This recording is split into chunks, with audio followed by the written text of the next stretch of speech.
Estou aqui com a Ângela, a liderança aqui da Aldeia Cipó, e ela vai aqui se apresentar para você que está assistindo esse documentário. Sou Ângela Tapeba, sou liderança indígena do povo Tapeba, faço parte de uma associação indígena Tapeba Tambaré, e aqui é onde é a nossa aldeia, a Aldeia Cipó Tapeba. Por que Cipó Tapeba? Porque aqui a gente tem um riacho, né, e tem muito cipó. E esse nome cipó, ele é um nome indígena. Então, quando a gente fez esse processo de retomada da terra, do território Tapeba, a gente optou de colocar o nome da nossa aldeia, Aldeia Tapeba Cipó. Ângela, em 2016 vocês tiveram essa retomada, né, da aldeia. E eu queria que você me explicasse um pouco sobre a infraestrutura da aldeia, porque eu vi que ainda existem algumas casas de taipa. Sim. Em 2016, quando a gente fez a retomada aqui do território, as nossas casas não eram ainda de alvenaria, né? Era de lona mesmo. E aí, com o passar, né, desse tempo, algumas famílias puderam estar construindo de alvenaria, mas tem famílias também que não têm ainda essa condição de fazer sua casa de alvenaria, ainda permanece de taipa. E é muito importante que nós, enquanto indígenas, a gente possa ter esse acesso de políticas públicas nessa questão de desenvolvimento, né, para ter uma moradia digna. Porque as pessoas veem os indígenas, nós indígenas, tipo, como se a gente pudesse só morar em oca ou casa de taipa. Não que isso não seja bom, isso é muito bom, mas a gente também pensa nessa questão de saúde pública. E esse acesso, eu acho que é muito importante a gente ter essas políticas habitacional, né, política de saneamento básico, a questão do lixo, da água, porque aqui na aldeia, a gente tem poços cartesianos. Mas esses poços, eles não têm um tratamento dessa água. E aí a gente está utilizando essa água, a gente não sabe como que essa água está, se essa água pode fazer um mal à nossa saúde, né? Então eu acho que é muito importante essa questão da gente ter esse acesso das políticas públicas dentro de todas as aldeias indígenas, esse acompanhamento. Porque não é só na nossa aldeia, mas que em outras aldeias também a gente possa estar levando esse acesso às comunidades indígenas e ter esse desenvolvimento da comunidade. E hoje tem quantos habitantes morando aqui na aldeia? Como funciona? Aqui na nossa aldeia Cipó, a gente tem mais de 50 famílias morando aqui na aldeia, né? Ela é uma aldeia que aqui já faz parte do território indígena Tapeba, da TI Tapeba. Mas antes da gente vir para cá, a gente era desaldeado, né? Que estava fora do território. E aí, quando a gente veio para cá, a retomada é de 2016, a retomada do território. E a gente ainda tem poucas famílias aqui na aldeia, mas é todo um processo, né? Das famílias poder estar vindo ocupar o território. Mas aqui a gente está com 50 famílias. Inclusive, a gente tem até agente de saúde dentro da comunidade, que também pode estar contribuindo nessa parte do acompanhamento das famílias que residem na aldeia do Cipó. Ângela, o que me chamou bastante a atenção é ter chegado aqui e a liderança ser uma mulher. Na minha percepção, a liderança geralmente é homem. Como que isso funciona? A questão da liderança, né, é muito importante falar sobre esse ponto, porque de fato a gente ainda vive tanto machismo no meio indígena, né? E a maioria das lideranças são homens.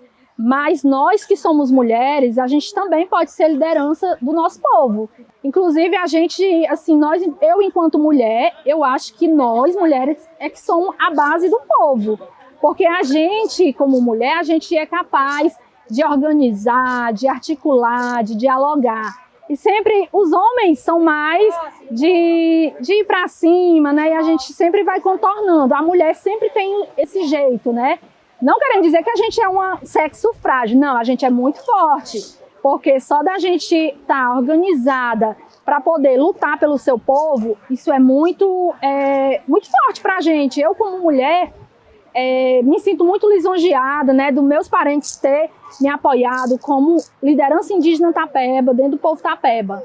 E a gente vê que tem muitos indígenas que são Tapeba que vê, assim, não vê muito, assim, uma rival, né? Ou então a questão do machismo mesmo em si, dentro do movimento. E não é só lá fora que tem o machismo, mas dentro do próprio movimento também tem essa questão do machismo.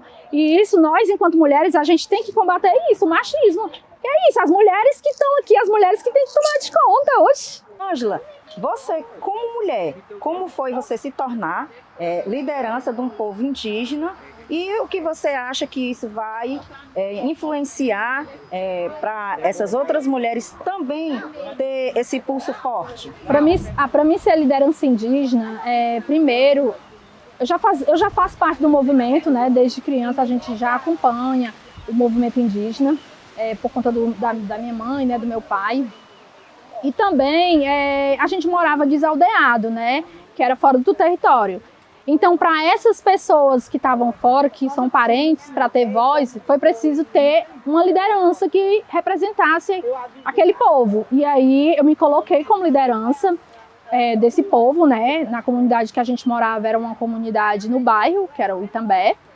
E aí eu vi que era necessário ter uma liderança. E eu me coloquei e fui bem aceita, né? Pelos parentes, para estar representando essa comunidade. E a partir daí eu comecei a lutar pela questão do direito, né, dos direitos dos parentes, e também por conta de um processo que ia ter com o território Tapeba, de um acordo que eu tive que me posicionar, eu como liderança, representando as famílias, de ser contra o acordo da Fazenda Soledade. E a partir daí, em 2016, a gente fez um processo de retomada e continuei como liderança. E de lá dessa parte dessa fazenda que a gente fez, que é a Fazenda Soledade, é que a gente não pôde ficar por conta desse acordo, que a gente foi contra. E de lá a gente veio para essa outra parte do território, que é essa parte que a gente está morando agora, que é a aldeia Cipó. E o que eu vejo que eu acho que é muito importante, eu como mulher, né, dar essa visibilidade para as outras mulheres, também poder dar continuidade na questão da luta, não ter só os homens, né? E eu vejo que algumas meninas se inspiram. Eu tenho uma filha, que o nome dela é Ana Caroline, que ela é muito também, ela já está pegando também essa questão da luta, porque assim, não é fácil, né? E principalmente para a gente que é mulher, tá dando continuidade, mas eu acho que é isso que as mulheres, as crianças, as meninas tem que estar inspirada, tem que estar querendo, de fato, a gente dar essa continuidade para a nossa base ficar mais forte. E o nosso povo também ficar mais forte, com as mulheres também podendo dar esse direcionamento nessa luta. Ângela, aqui é um território indígena e o que eu notei que ali passa uma CE cortando o território. E qual a sua visão sobre isso?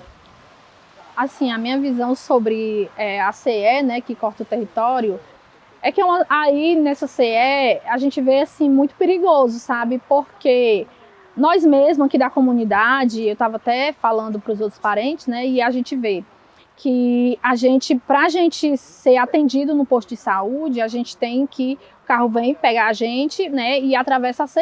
E isso para a gente é um perigo. Tanto que também tem a questão de atravessar a CE, porque o ônibus passa do outro lado e às vezes a gente precisa resolver alguma coisa no centro da cidade e é muito perigoso. E eu acho que deveria ter, né, um fotossensor, lombada, passarela, para a gente poder estar fazendo esse deslocamento da aldeia atravessando a CE. Então eu acho que o governo, né, deveria ver essa questão dos parentes, né, para os parentes não estar correndo esse risco. E a gente vê que aí nessa CE passa muito carro com muita velocidade. E a gente tem criança que vai para a escola que também atravessa a CE. Então eu vejo que isso é um problema, mas que pode ser solucionado. Ângela, me explica como é que funciona o dia a dia da aldeia Cipó. Aqui na aldeia Cipó a gente tem, né, uma organização, né? A nossa organização, a gente tem eu como liderança da aldeia. E aqui a gente sempre está fazendo as nossas atividades em coletivo, né? Porque nós indígenas, a gente fazemos as atividades de coletivo. As casas dos parentes indígenas, tem algumas que são ainda de taipa, como essa que está aqui, mas também tem uma parte que também já é de alvenaria, né? Essas casas dos parentes. Então, aqui a nossa organização, tanto daqui como de outras aldeias, é organizada pelas lideranças das comunidades, que é feito todo esse acompanhamento, né, das famílias.